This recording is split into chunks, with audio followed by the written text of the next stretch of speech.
ready, Julianne. Whenever you-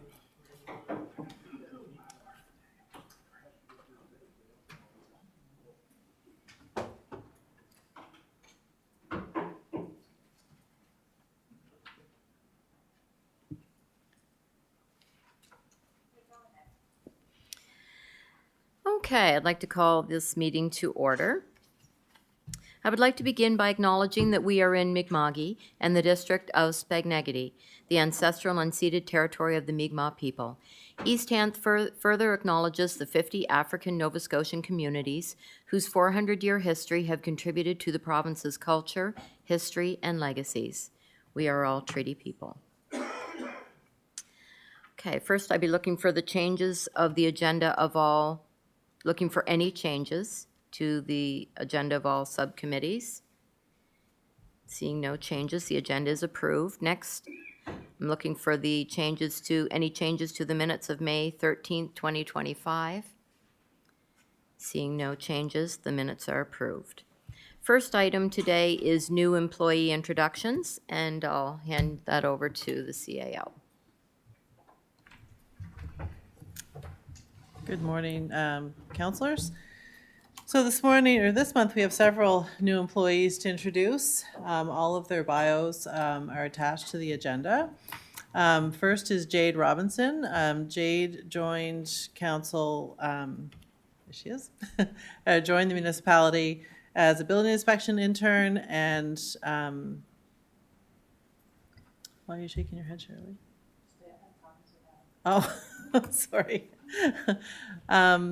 And following that, she'll be staying on with us for an 18-month term as the development control clerk upstairs at our desk in the planning department.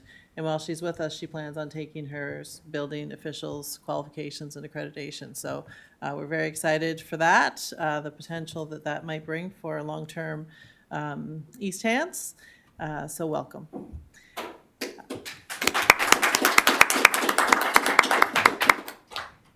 Now, I haven't met Greg yet, but I assume he's the gentleman sitting next to Kelly. Greg is joining us as our new full-time municipal compliance officer. He comes with a history of work in that field, and we're very excited that he's joining us and joining Kelly and the team. We've had a bit of a void in that for the last few months, but there's lots of work to be done. And Greg, you'll be getting to know council's wishes and how they like to have things done in bylaw enforcement. We certainly have a lot of work in that area, so welcome to the municipality.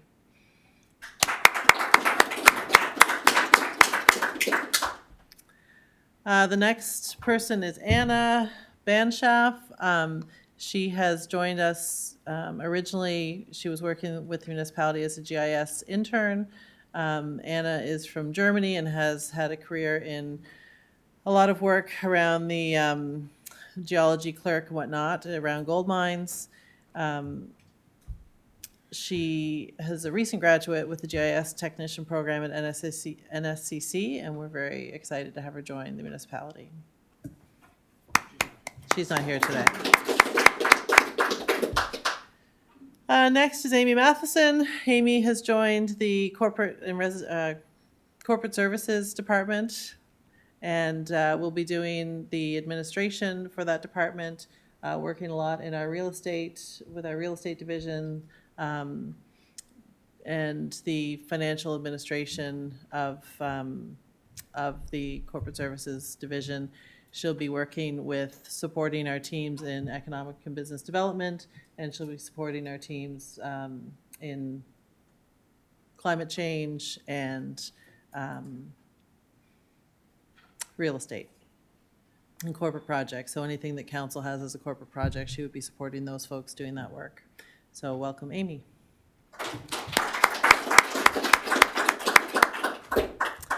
And last but not least is a term position. Rachel Edgett is joining the municipality in the finance department. She will be joining as Krista, who is on maternity leave, as her maternity leave replacement for the new position that Krista got right before she went on maternity leave. So lots of changes in the finance department. Rachel will be providing support to your tax and water, primarily tax administration, doing all of the adjustments and management, maintenance of our 14,000 plus tax accounts. So welcome, Rachel.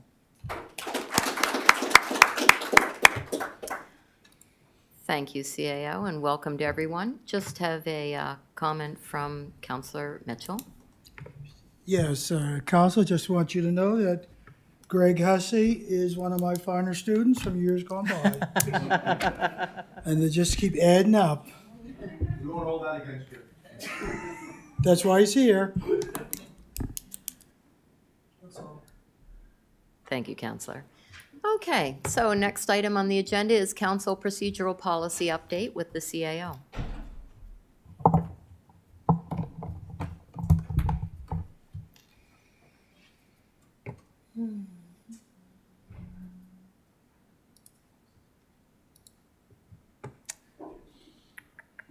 So councilors, in front of you today is the, we had a report a few months ago around changes that you may want to your procedural policies. From that discussion, we took the discussion and the options that we had put in front of you that day and made some final recommendations for changes to your council procedural policy. So just quickly, and I don't think we need to go through them all in great detail, but the policy has had some housekeeping amendments, adding definition for ex officio, clarifying what your quorum is for council, where you're a council of 11, quorum would be 6 members. Some minor alterations just around clarity around who closes nominations who closes nominations. That would be done by the chair. Looking at ballots, whether they're required if only one person stands for nomination or not. Adding some clarity around meetings that can be held virtually outside of council and committee, where the warden and the CAO can decide based on some issue that is happening if something can be done virtually. In this case, we've also added that other meetings can be done virtually of other committees of council, which I think is happening in a lot of those committees where you have public members who are coming from all over the municipality. We did clarify, based on the Municipal Conflict of Interest Act, how quorum will work if several of you have to remove yourselves based on a conflict of interest, how that quorum would then work, and that's outlined in the Municipal Conflict of Interest Act. Looking at your land, the reference to a territorial land acknowledgement has been replaced with a historical acknowledgement to better reflect the acknowledgement that council has in place. Making clear that the warden may attend committee meetings as an ex officio member. They may participate in debate, but not make motions or vote at said committees that they're not members of. And then just clarify the voting rules around the new, the voting rules around planning documents in your policy. So those are the updates. You do have a red line version attached to the agenda where you see that the definitions and whatnot have been added. All of the changes have been outlined there. If there's any questions, we can certainly answer them now. Thank you, Madam Chair. Thank you. Okay, first we'll go to Councillor Mitchell. Yes, just a question on the conflict of interest. If, for example, I didn't declare a conflict of interest, but later it was determined that I did have a conflict, how would that affect the vote and discussion after the fact? I'd have to read the actual Conflict of Interest Act. I don't think it negates the vote at council, but there would certainly be personal repercussion to you as a councillor for having done that. If it was a tie vote, would it affect it? I'll have to look Okay. to get the clarity from Okay. the legislation. Just a thought I was thinking about while I was going through. Thank you. Thank you, Councillor. Next to speak is Warden Rolston.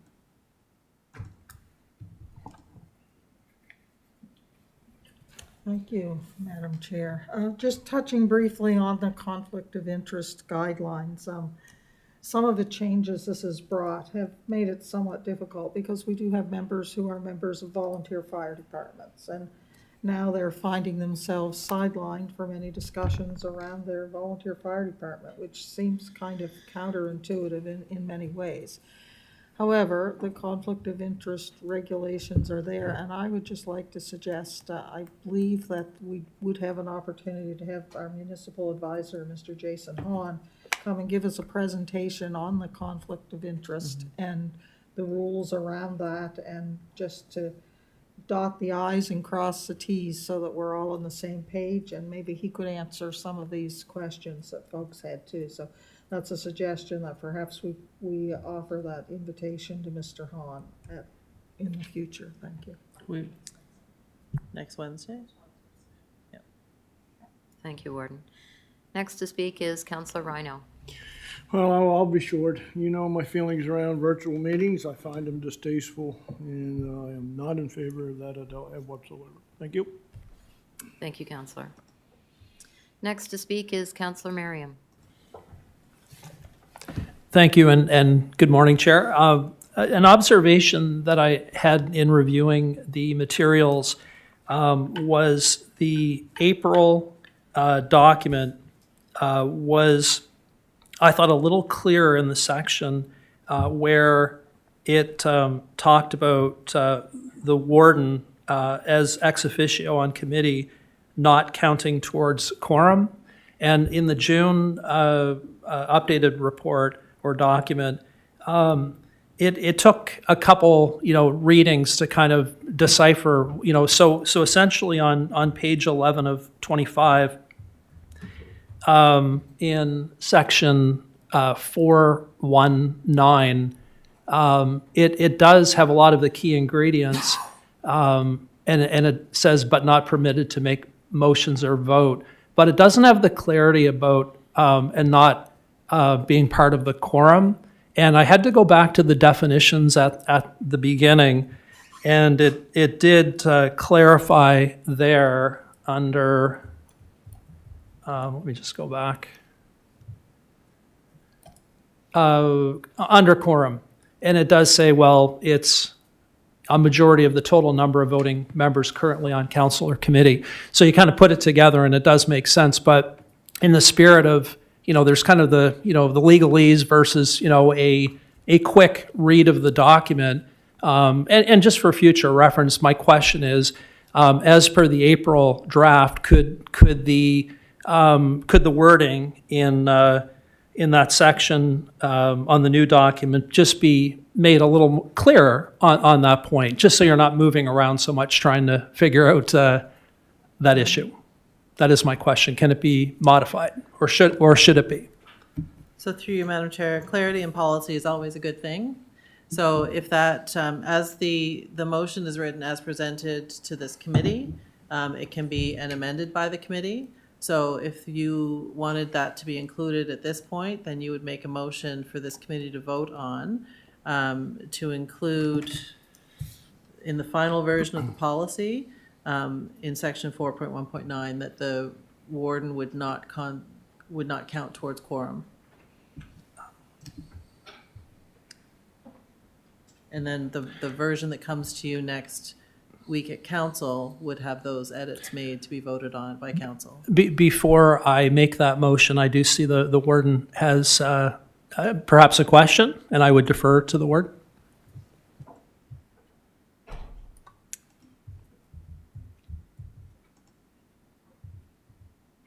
The system is slow today. Okay.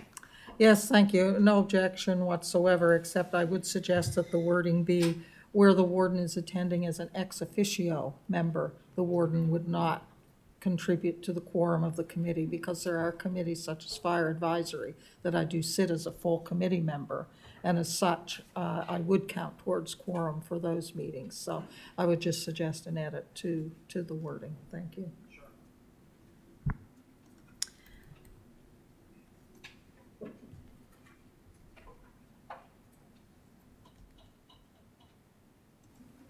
Go ahead, Councillor Merriam.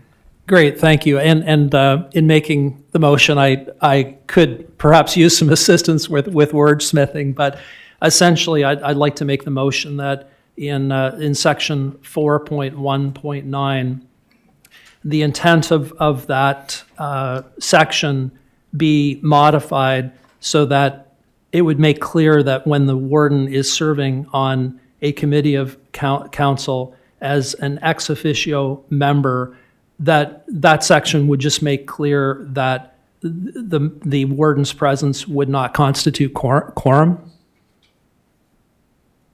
Seconded. Thank you. On before the motion, Counselor Tingley. Just through the chair, a question for the CAO.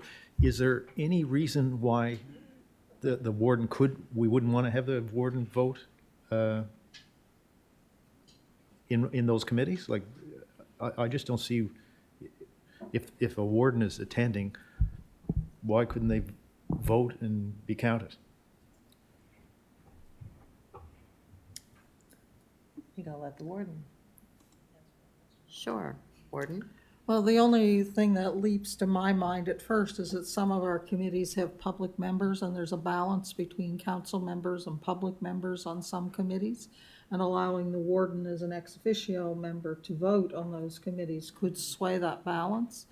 So that if you had public members, you know, who wanted a certain thing brought forward from that committee to council, it could prevent that from ever happening if there were a majority of councilors who were in agreement on the committee. That's one thing I would say. And as another, it would just simply, it's difficult. I mean, I have no problem voting on anything, anytime, but I don't expect to be able to vote on a committee that I'm not a full member of, because perhaps I haven't attended all of the meetings, perhaps I don't have all of the background. Those would be my comments. Thank you. That's all the questions I have. Thank you, Counselor. Okay, seeing no one left to speak, we have a motion on the floor. Oh, sorry. Counselor Mitchell, go ahead. Yeah, just a question. Since we had discussed this morning that we might end up into the marital system, would it be prudent to add warden or mayor to make adjustments forward, or no? Through you, Madam Chair, if we move to a mayor system at some point, this to would all change the whole have to be redone. Okay. Thank you, Counselor. Okay, seeing no one left to speak, we'll go to the vote.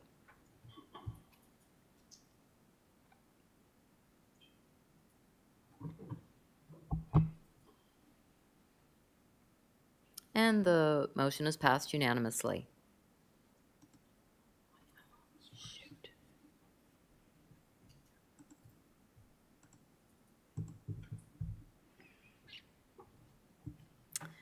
Okay. So back to the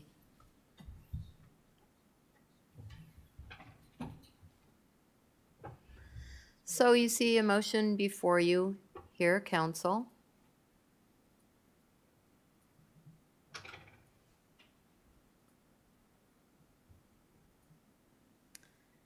Anyone prepared to make this motion?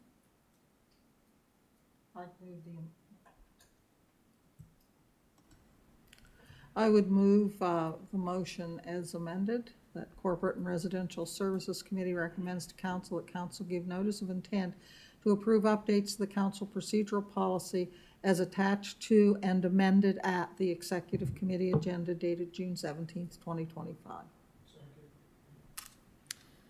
Motion moved and seconded. Seeing no one to speak, we'll go to the vote.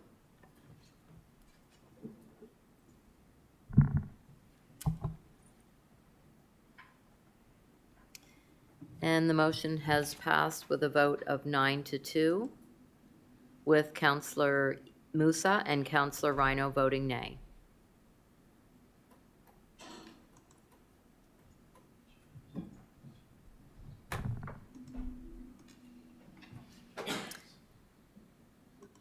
Okay, Warden, you go ahead. Sorry, did you want to? Okay. Okay, so seeing no other items, the Corporate and Residential Services Committee is adjourned.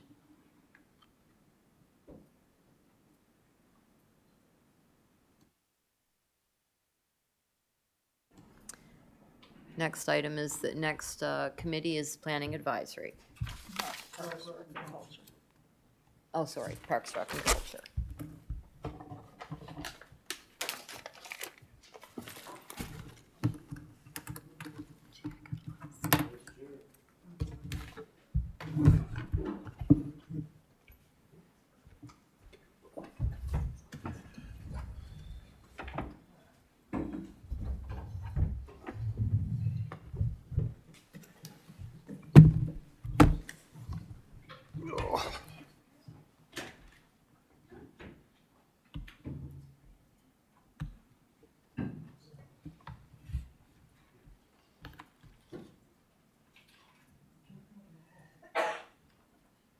There's no paper copy.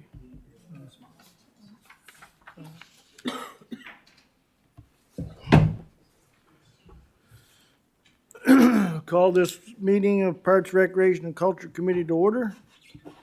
Order of business, everybody's had the minutes of April 15th. Is there any errors or omissions?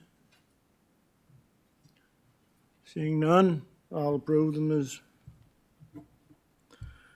Next order of business would be Bellnan Park Playground, Evan McDougal, Alana Tapper. Which one will be taking that? Alana, okay. Thank you. Through the chair, this next report actually comes forward as per motion C-2555, where staff were requested to bring back a report regarding options for replacing a playground on the PID that's mentioned, which is actually open space lands at the corner of Bellnan Avenue and Withrow Drive. This parcel, it was a number of parcels that is now consolidated into one. They were originally owned and operated by a local recreation association. Many years ago, the group no longer existed and did not operate. So the lands were transferred over to the province, and then in late 2024, those lands were transferred over to the municipality.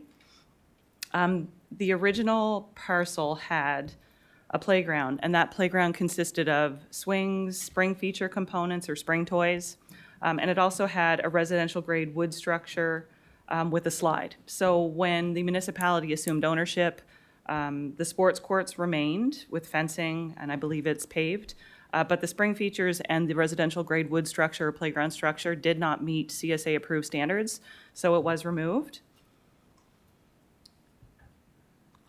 The distance, as per the playground strategy, recommends about 600 meters between playgrounds. And between this particular playground, and I can pull up a map after we get through this part of the conversation, the distance between this particular open space land and the Royal Oaks Playground is just over 600 meters. It's approximately 610 meters as the crow flies.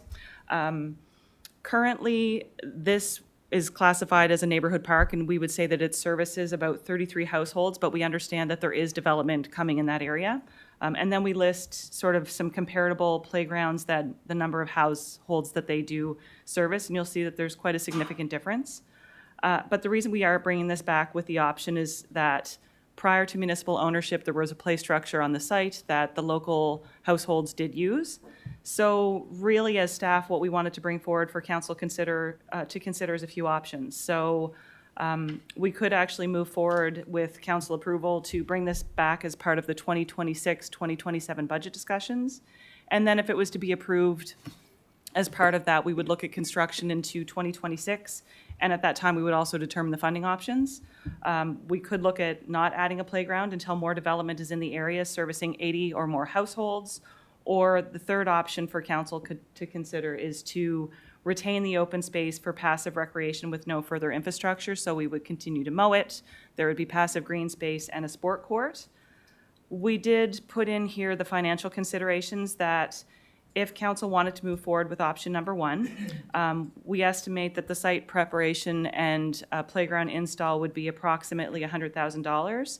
At present, the open space funds in that sort of bucket are allocated for other projects, but certainly if we wanted to bring this forward and have the discussion at budget, we would come up with funding options at this time.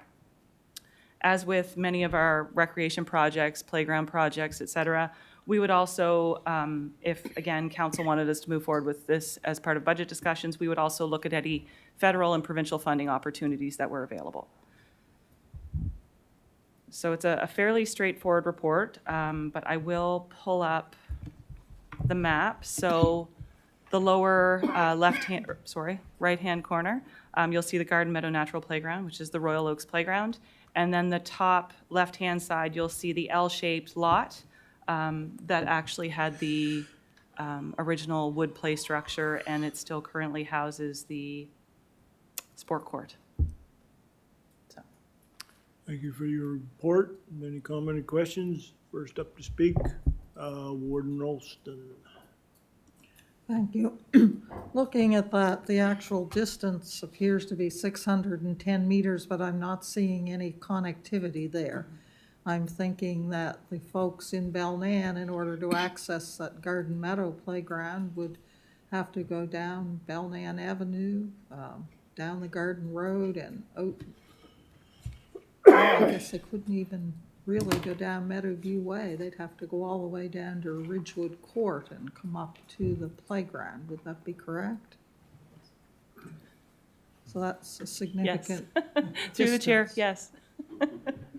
That's a significant distance, far more than 610 meters, and I would even somewhat challenge the idea that a lot of the, maybe challenge is the wrong word, but surmise that a lot of the households who are captured in that area that would go to the Garden Meadow Natural Playground probably don't, because it's not, it's not really easily accessible to a lot of them. So if I go back up to Belnan and count the houses, it's just it is too bad that we don't have more connectivity, I guess, is my point. So even though it is close as the crow flies, in my experience, most children wanting to play at playgrounds don't fly. So those are my comments. Thank you, Warden. Next up, Councillor Mitchell. Thank you, Mr. Chair. It's just a question. It says in number 2 about servicing 80 or more homes, and I haven't seen anything in the plans that there'll be more homes coming off of Belnan Avenue, but off of Meadowview Way. So I'd hate to see them not have a playground, because I don't see Belnan Avenue being extended in the next near future. But Meadowview Way would be, but that's a different, I'm not sure where the connection would be between the two. So if you could help me out on that, I'd appreciate it.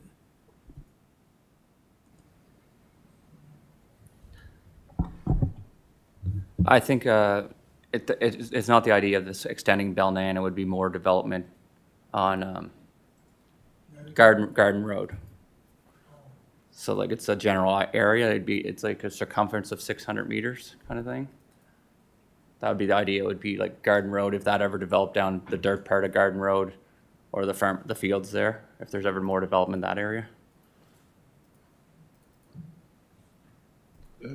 Anything further, Councillor Mitchell? I don't see the Garden Road in that area being developed because of the farmers or fields, and don't think they'll get giving them up because they need them. Thank you. Thank you, Councillor Mitchell. Next up, Councillor Hibb. Thank you, Mr. Chair. There is potential at the end of that subdivision. I don't know what's in the plans in the future. I can't say that. I don't know, but there is potential there. Councillor Olson made it right that this, it's far more than 600 meters. There is no trail going from one to there. I guess when I was campaigning, it was actually quite a number of people mentioned that it was a shame that they lost what was there, but they understood the safety aspect that was there too. If there was never any playground there, it'd be a different story, but the playground has been there for years and years and years, and they made it quite clear they'd like to see it back again. And I think it would only be appropriate to put that back in place again. So I would like to make a motion. Move that Parks and Recreation and Culture Committee recommend to Council that council take option number 1, plan to add a new playground project as part of 2026-27 budget discussions, and if approved, construct in the summer of '26 with funding options to be determined. Second that. Moved by Councillor Hibb, seconded by Councillor Dixon. On before the motion, I'll allow you leeway, would be Councillor Musa.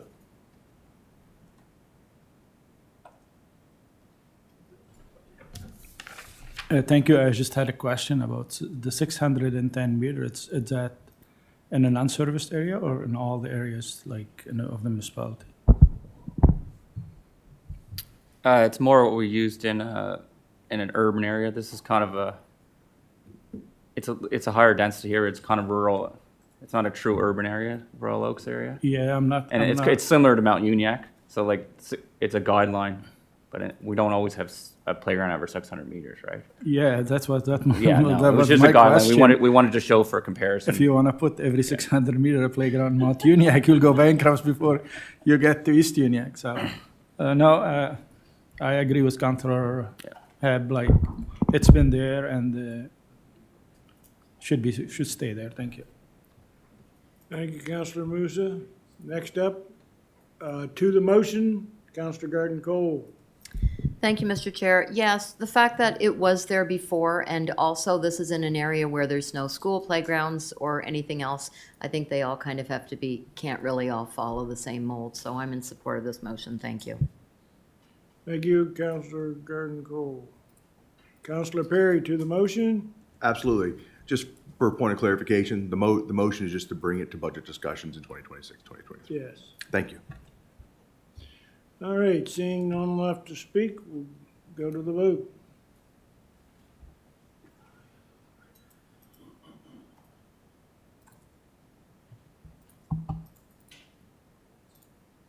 And the motion is in and it's passed unanimously.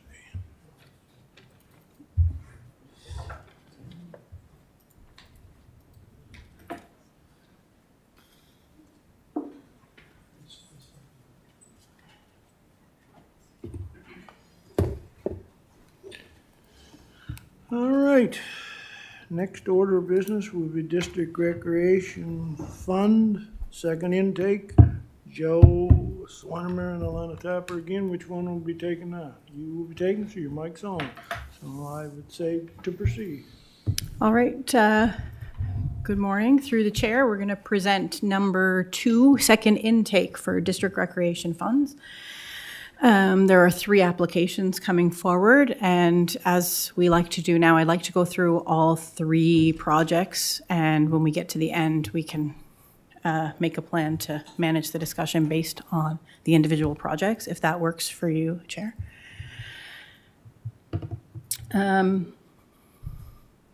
So with the second intake, we started, we've done a table, and the table is below, so we'll get to the total funding after, but we look at about $800,000. Plus there's GORE money left in that second, in that old area rate, 3,800, and then the Mount Uniacke area rate is 192,000. Earlier this year, we approved 185,000 across 7 projects, and most of those are underway. I've released a lot of that money already. The total request for this intake is 45,516, and if we base on policy, the DRF application would be just over 31,000 for these 3 projects. So as we typically do, we recommend that the motion will come forward based on discussion. We will share that well ahead of next week and break it down by project and district. The background, we're all quite familiar with this program. And I'll show you the funding allocation. So the first column here of numbers is where we started. The 185,000 comes out as intake allocations, which leave the remaining funds at just over 814,000 for this year. When we look at the projects, we have the first one, we're going in district order. So District 5, Maitland Knoll Shore. The Knoll Road Willing Workers Community Club, also known as the Little White Hall, is doing a flooring update. They are redoing the flooring throughout the entire building, commercial grade, waterproof. And their total project cost is $17,000. And they've asked DRF for $11,552. If we looked at DRF policy, we would say 50% of the project cost, which would come to just shy of $8,800, which would leave a shortfall. This group has not used grant funding in quite some time. When I was speaking with the organization, the last time they accessed any municipal funding was our COVID relief grant in 2020. So I'm happy to see them involved again in some grant programs, and we've also got them some help through community grant. We do note that the hall is used by a lot of residents of Kennetcook and borders quite closely to District 11. The second project is District 10, Enfield Grand Lake. Councillor Dixon's pot remains 25,363 after an active intake earlier this year. E.H. Horn is doing brickwork and chimney repair. That's a fair amount of brickwork, repointing. They did one wall last year. They're doing another one plus around the chimney. The total project cost is $47,988. They're requesting half. Their project is, their application is complete. They have cash in hand for the remaining half of the project. And the DRF policy allocation would be, instead of 50% of the project, would be 50% of what remains in that district, which is 12,682, leaving a shortfall just over 11,000. In the past, District 1 contributes to this association's projects. Our third project is in District 11. Stanley Sport Aviation Association is doing a multi-use building. They're redoing some buildings, mainly one large one. After fire last year, the main building will be used for club activities as well as community events, social, education, etc. The multi-use construction also includes the site prep, demolition of the existing concrete, the foundations, and the building. Their project cost is over $500,000, and they're requesting $10,000 through district recreation funds. They do have funding confirmed from the province and a funding application pending from the ACOA program. So anything approved here would only be if we could go ahead with the project, and that we would not release any funding until we had confirmation that the ACOA money had come through and they were going ahead with their project. So, in summary, we have 3 projects, each in a different district. This table shows you what they're asking for, what's available in the district, and what the policy would allocate. As you know, council can work beyond that or partner with other districts to cover funding. With the Code of Conduct, we ask councillors who feel they have a conflict of interest to declare this before any discussion takes place. We can break out applications into separate motions if that is necessary. As always, strategic alignment, strong communities, sustainable infrastructure, and all that good stuff. That's your report? There's the financial consideration, just the final chart. Again, it's the same number, and the numbers remain the same from above. It makes their total request is 45,416, and I'll turn it over to the chair. All right, thank you for the report. I feel the best way, while we got the report in whole, I think the best way to do this is on a case-by-case basis. So we will start with District 5, Knoll Road Willing Workers. To speak, Councillor Garden Cole.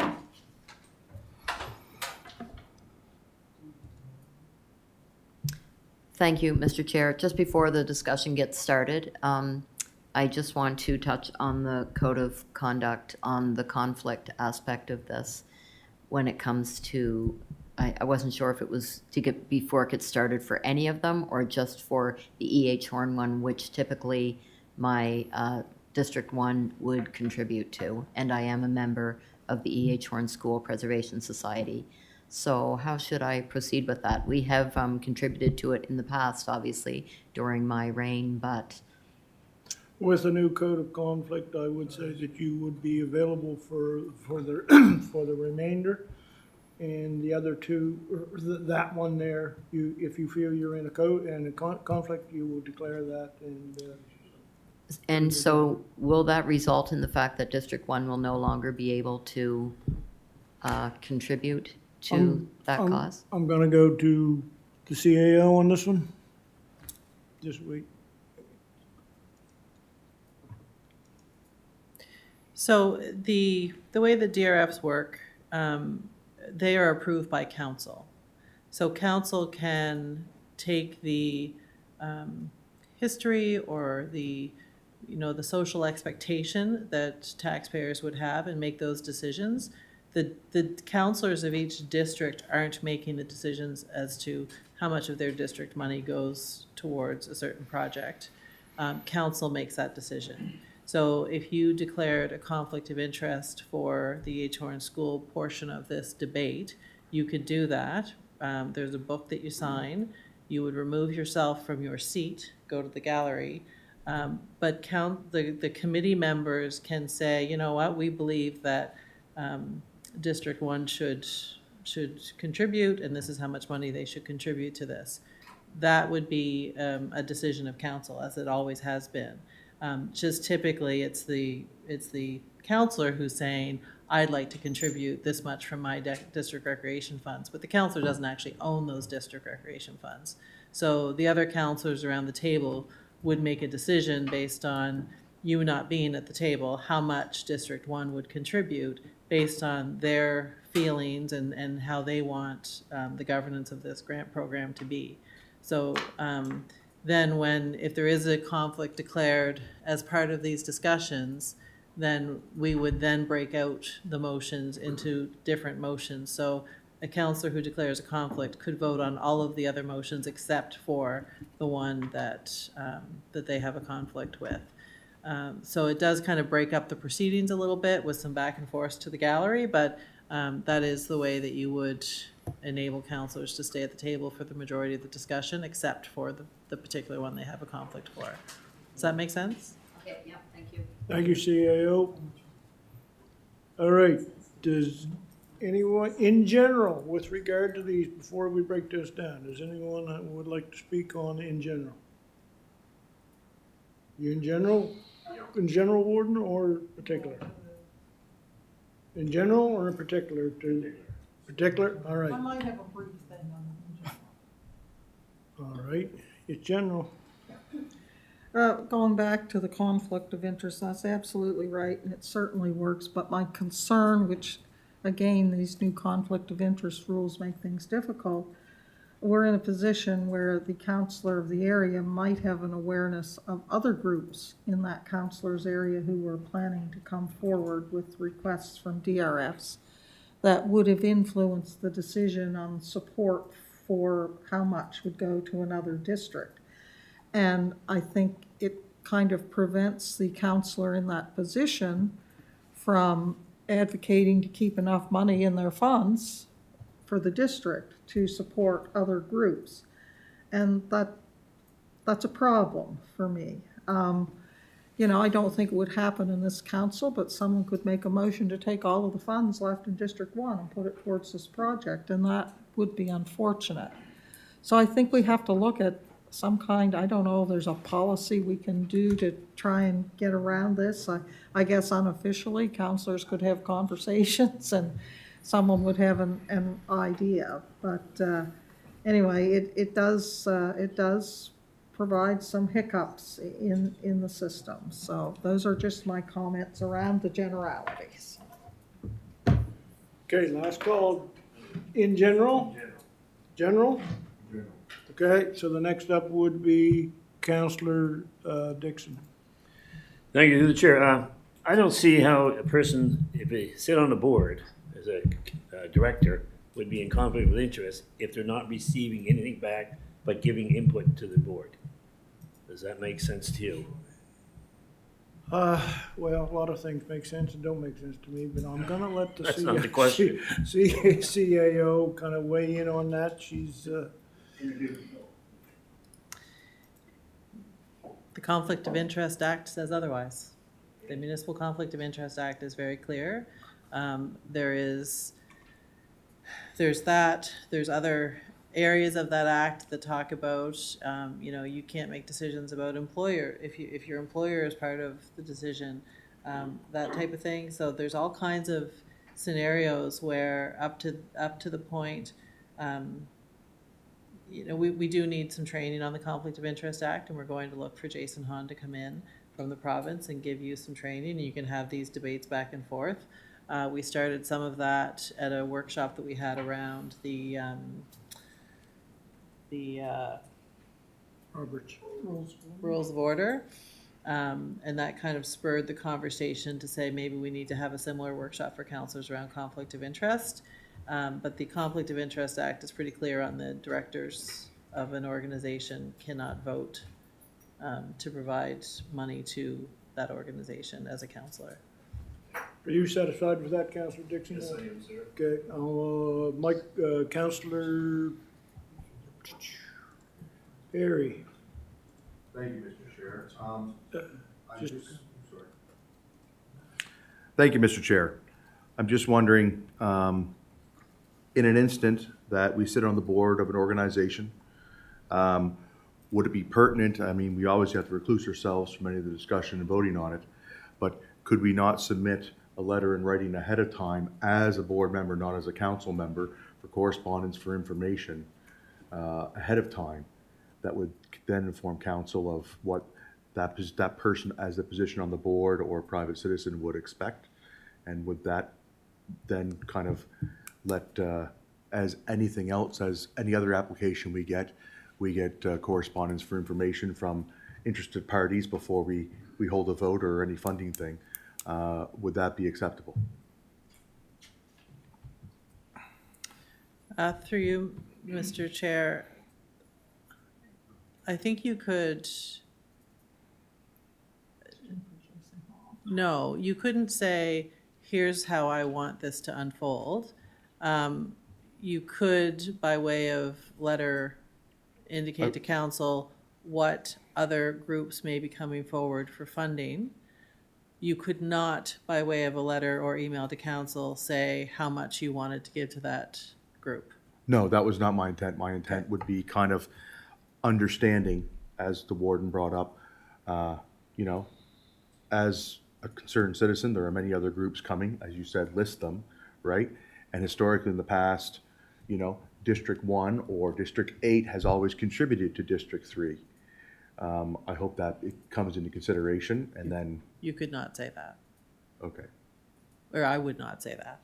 You can do whatever you want under the Conflict of Interest Act, but I under just- the act, I would not write a letter. As a councilor, I would not write a letter to council saying, I would like to contribute to this project. No, requesting council consider Yeah, contributing to it. I would not suggest you do that. All right, no, I'm just trying to understand how we can, as most of us here wear multiple hats, we're not full-time counselors. We are committee members, we are citizens. How in our other roles that play very important services to the community, those roles can still be executed in correspondence to council within this. So I think we'll have to wait for some training to figure out how that is possible. Thank you. Thank you, Councillor Perry. Warden Ralston to... No, I was going. Oh, you're going back to that. Councillor Garden Cole, generalization? Well, yes, I would just, on my own behalf or on anyone's behalf, I certainly wouldn't want my membership on that board to be to the financial detriment of the board itself and the cause, that's for sure. Also, the second intake, like to my knowledge, is that typically not the end of our DFR allocations for the year? Or is that something that can be ongoing? I'm gonna let Joe take that. Through the chair. So as you know, like the funding builds over the years, so sometimes there's a carry forward. There are exceptions to funding throughout the year, normally emergency based. But this is the last official intake until the 26, 27 Right, allocation goes in. That's Okay. correct. okay. Good. So I'll leave it at that. Thank you. Counselor Mitchell, generalization? Yes, it goes back to the question I asked earlier about the conflict of interest. If you didn't declare and was found out later that you were in conflict, there are consequences. So to protect yourself, if you're hesitant, then I would, I just suggest you declare. Question through to you, to staff. If for some reason that District 2 gave $11,313 the shortfall. Well, I think what we're gonna do is go through those as we came through. Okay, All right. sorry, I'll wait. All right, CAO, do you want to, on this first point, do you want to speak to that? Sure. I do have the act pulled up. Basically, if a judge determines that any of you have contravened the Conflict of Interest Act, your office as a counselor can be forfeited and disqualified. If you have personally benefited from that, you would have to repay restitution for anything that you've benefited financially from. And if you, the judge can also disqualify the member from being a member of the council or any local board or any council or local board for a period of not more than 10 years. So the consequences are personal to you, especially if there's pecuniary gain in there from a financial gain. Where the contravention, there are penalties of not more than $25,000. And if you default that penalty payment, there's imprisonment for a term of not more than 12 months. So it is a serious personal repercussion to you if you are found to have contravened the Municipal Conflict of Interest Act. It's not something that a judge would take lightly. Well, hearing that, you're not all gonna believe this, but I don't wanna lose any of you. So please, declare your conflict and go to the thing, right? All right. All right, Warden Rolston. This is to the first item here, the District 5 Little Whitehall application. I would be, many residents in my district use this hall in the Kennecott and surrounding area. And since this is a small group, and I know they work very hard, with the agreement of the chair who represents this area, I would be prepared, if we were to supply the entire requested amount of $11,552, I would be prepared to set forward half of that from District 11 funds. That's acceptable with me.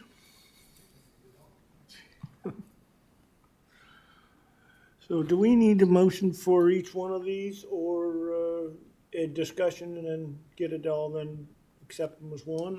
I think we have to do them each if there's going to be a Okay. conflict. All right, yes, that's right, excuse me. That Just is, do them each motion. Each is a motion. Okay, well then, if I still have the floor? yeah, you still got the floor. I would move that the Knoll Road Willing Workers Community Club be awarded $11,552, with half coming from District 5 funds and half coming from District 11 funds.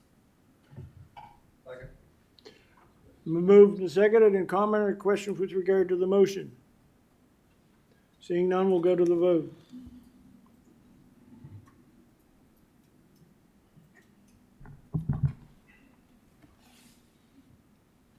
And the vote is in and is passed unanimously. Oh, what did I do? mimic diagram. There we go. All right. Next up would be District 10, infield Grand Lake. To speak, Councilor Garden Cole. Thank you, Mr. Chair. I'd just like to declare a conflict of interest for this one. And the clerk will take care of that.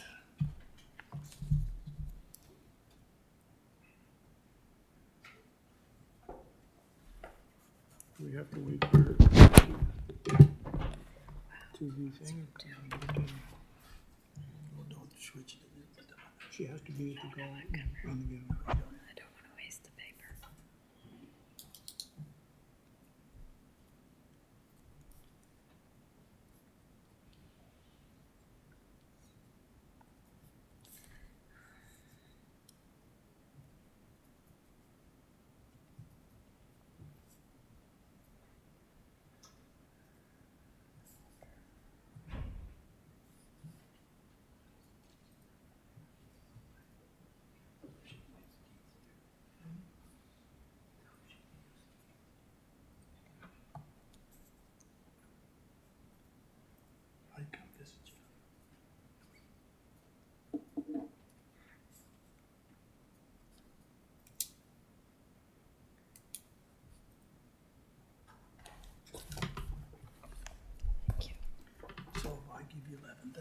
Let the record show that Councilor Garden Cole has declared a conflict of interest in removing herself from the committee. All right, next up to speak would be Councilor Tingley. Through the chair, to staff first. So the shortfall we're trying to make up here is 11,313. So I think all the councilor or areas, districts in the corridor for sure benefit from this property. So I'd be willing to share that amount with District 1 and Elmsdale and Lance North and Milford as well, if they're all agreeable. Yeah, I think we'll have to wait to hear from each one of them. Yep. Okay, so, all right. Oh, well, we're not going to hear from any one of them, I don't see. There we go. Councilor Merriam. Yes, thank you, Chair. So having given this some thought, my understanding with the Horn School Preservation Society offers a wide variety of programming, including dance programming, formerly RSI, but I understand the group has recently changed. My understanding is that our residents, at least some of our residents in District 6 do have children that would participate in that type of programming.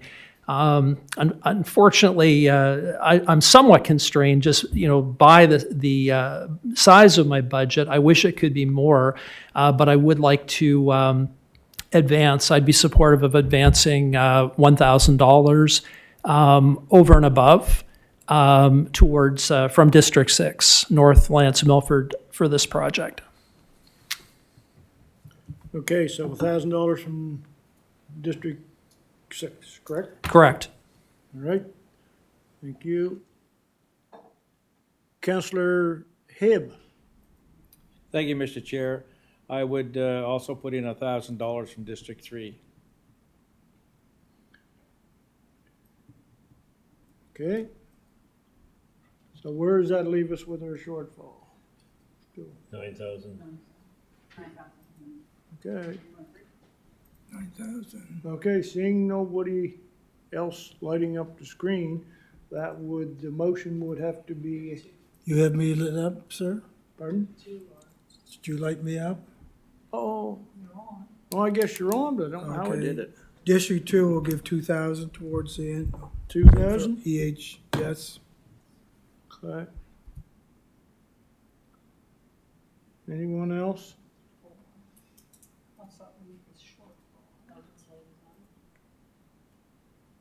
Pardon? Who's late? Councilor Tingley. So Councilor Garden Cole is not here, so I would split the balance of what's left after those other districts contribute between District 1 and District 7. So then that will give you more than $1,000, right?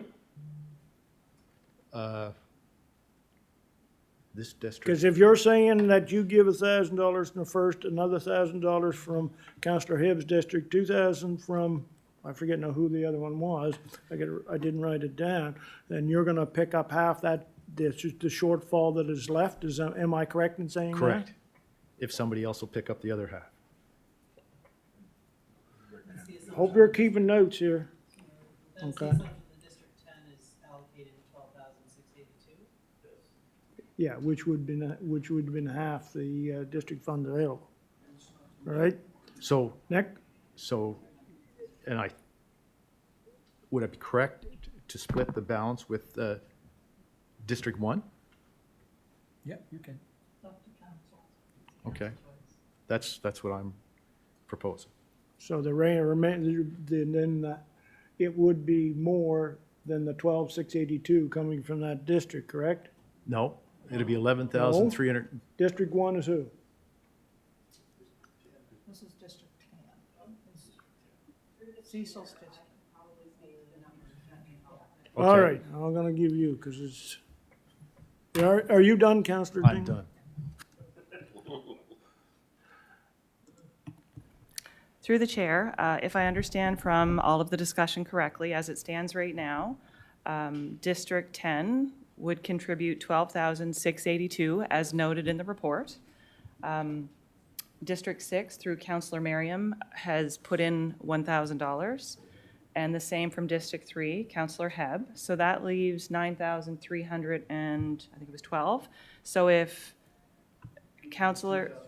2,000 from Norval. Okay, I didn't get the 2,000 from Norval. This helps.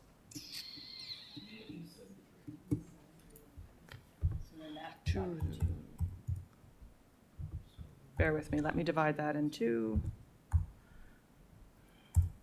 So that leaves a remaining 7,312, which if I understand from Councillor Tingley, he would be willing to split that district should council choose to allocate the remaining half from Councillor Garden Cole's District 1 pot, or District 1 pot, correct? Okay. So,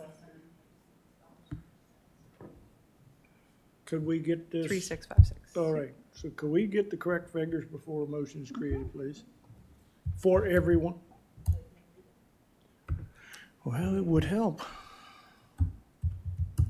I have it too, whatever works, yep. Go ahead. So the motion would read that council provide a district recreation fund to the E.H. Horn School Preservation Society with $12,682 coming from District 10, $2,000 coming from District 2, $1,000 coming from District 6, $1,000 coming from District 3, $3,656 coming from District 7, and $3,657 coming from District 1. Now, does that, for everyone, does that sound suitable? Okay, so, We're good. now, Counselor McPhee, I'm sorry, I went away from you there. I was gonna warn you.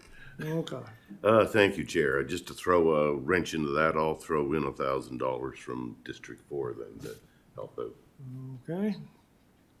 So that changes the water, is that all, Counselor? Yes. Okay, so CAO, you'll have to repeat. So the motion would be $12,682 coming from District 10, $2,000 from District 2, $1,000 from District 6, $1,000 from District 3, $1,000 from District 4, $3,156 coming from District 7, and $3,157 coming from District 1. Wouldn't that $1,000 bring it down to Yeah, less? it was than that? 3,600, now it's 3,100. No. Take away from. All right. Is that clear as mud? Who, Counselor Tingley, excuse me. Through the chair, I'm just going to make the motion that the districts that the CAO just mentioned, those numbers, that we, I'll move those numbers towards this project. Moved by Counselor Tingley, seconded by Counselor Marriott. You're off. Okay. All right, anybody wish to speak on the motion before us? Seeing no one, we'll go to the vote.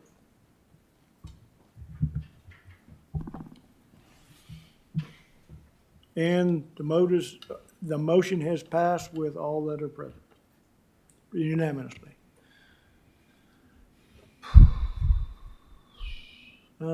So I will go to, there. Did I do this wrong?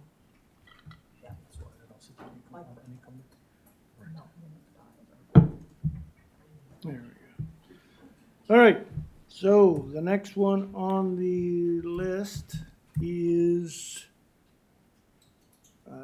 try to get my screen down. Next one on the list is District 11, which would be the Stanley Airport Aviation Association.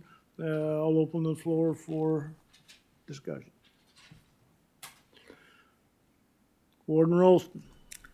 I would move that the requested amount of DRF funds of $10,000 be awarded from District 11 funds to the Stanley Sport Aviation Association. Moved by Warden Rolston, seconded by Councillor McPhee. Councillor Perry toward the motion. Just a question through your staff. I mean, this is a $500,000 project and they only asked for $10,000. Is there any background you can give of why the request was so small? All right, which one are you, Joe? Thanks, through the chair. So they do have a substantial amount of in-kind contributions. They were really keen to get support from all three levels of government, and that partnership piece helps with their other funding. So they were keen to work with us. We did, staff went out and saw the site, looked at some of their projects.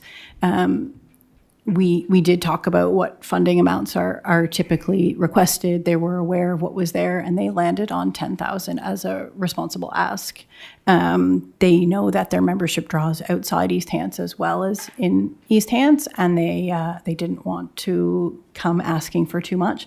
They do believe they can garner the rest of the funds, especially with substantial in-kind project management from the construction company. Okay, no, it's a project that, you know, I think everybody wants to see completed, and the number just kind of came off as a little odd that you're asking for less than 1%, like it just didn't make sense. Anyways, thank you.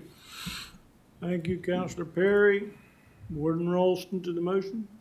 I would just add to that this group is very sensitive to the fact that the many other organizations within the district have less ability to draw from outside and other levels of government for projects, and their ask reflected that accordingly. All right, seeing no one left to speak, we'll go to the motion, the vote on the motion.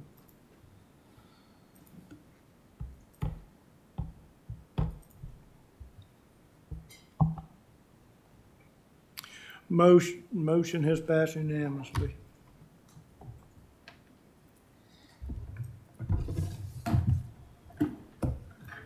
All right, that takes care of District Recreation Fund. Next up will be East Hants Multi-Use Trail Association Crest, temporary maintenance agreement. Evan McDougall and Lana Capper will be taking that. Which one will take the lead on that? You, okay. Thank you. Through the chair, this particular report comes forward as a temporary maintenance agreement request on the former DAR rail line lands. And we've had, significant discussion about this particular, or these particular parcels over the last few years, and we have some extensive background. The most recent discussion really being in December 2024. And at that point, staff had brought forward potential forms of agreements and land management program options that were specific just to the former DAR. So at that point, staff was given direction to proceed with the survey. And that information would then feed into that land management program. Currently, that survey is ongoing. We anticipate that it will probably come back to council later this year, closer to the end of the calendar year.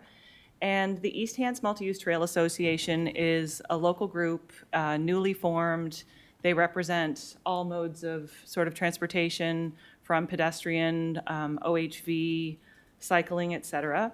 And they approached council recently about a letter of support to get some funds that were, I believe, awarded to the Driftclimbers Snowmobile Club, reallocated. That came from the OHV Infrastructure Fund, provincial. And it was a letter of support to get those funds reallocated so that they could use it towards maintenance on the former DAR rail line.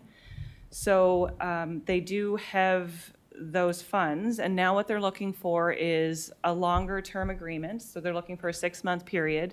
Because it is a significant amount of money, it's about $150,000, but they're looking for permission from council and an agreement that not just lists the East Hants Multi-Use Trail Association, but also the Driftclimbers Snowmobile Club to do that maintenance work. So that's sort of the background piece. There's 2 particular PIDs. They extend from Kennecook all the way to Stanley, but really those PIDs, they're quite lengthy, but the section that they're looking to work on is really about 9 kilometers, and it's from Kennecook towards Stanley. It's about 9 kilometers. I have a map on the screen. I'll try to blow it up a little bit that shows that. So top right-hand corner shows Kennecook, and then the red line is about that approximate 9 kilometer span where they'd be looking to do the proposed maintenance work, and that would be mowing of any tall grass, et cetera, vegetation cutback and mulching, some ditching, culvert replacement, grading, and resurfacing. So I do have a section in there that speaks to the survey update. So again, that is ongoing with the intent to bring back some type of a management program to council. And the concern from the group about waiting for that survey was that they could lose those funds. And I mean, again, it's significant funding that could be put towards the actual rail line lands for the long term. We've had many discussions about risk and assuming risk and ownership, and what we would ask if this is something council wishes to entertain. We would get the appropriate insurance certificates from both organizations. It would be very specific within the agreement that they would have to, provide us with that information. I do want to note the financial considerations. So we do speak to the group getting $150,000 from that OHV infrastructure grant or the reallocation. Just to note as well that council has approved and discussed a $50,000 a year matching fund agreement with a future group, but they're not looking for any of our funds. They are really just trying to reallocate and repurpose the funds from the province. So that really is the discussion or the sort of the report as it is, and certainly happy to entertain any questions from council on that. All right, thank you. I'll now open the floor for discussion. First up would be Councillor Musa. Thank you, Mr. Chair. For me, if we could get the right insurance, like as you said, and all the liability of our back, it's a no-brainer for me. Like that's what we bought the airline for, and we have $150,000 to be invested on it for the recreation. I think that's awesome news to me. Thank you. Thank you, Councillor. Next up, Warden Molson. Yes, similar to Councillor Musa, and I just also add that when you're working with another level of government, the hoops they have to jump through in order to reallocate these funds have been significant. But from my conversations with some of these folks, part of the problem is as well that, for example, they can't apply for more money from this OHV fund until they can demonstrate that they have spent the previous grants that they've got. And so, if we can facilitate this, then it opens opportunities for these groups to apply for more money in the future to perhaps spend on this trail once the survey and everything is done. Thank you. Thank you, Warden. Next up, Councillor Hibb. Thank you, Mr. Chair. The warden touched on that too, the other group, the Fundy ATV Club, they can't apply for this because the money is gonna be used from the operation grant to the same project that they would apply for, so they cannot apply for any money for that project till this money is spent, so the quicker we can get this going and the quicker, the organization get out there and get the work done, why it opens the door for more grants that can be approved for that fund in the future years, so I'll move the recommended motion, move the council give the CAO direction to enter into discussion with the East Hants Multi-Use Trail Association in collaboration with the Drift Climbers Snowmobile Club to establish a 6-month temporary maintenance agreement to conduct maintenance work on the approximately of 9-kilometer section of the former DAR line from Kennecook to the Trenham Road, PID 452-225-190, 452-225-182. Second. Moved by Counselor Hebb, seconded by Counselor McPhee. Any discussion? Seeing no one on for discussion, we'll go to the vote.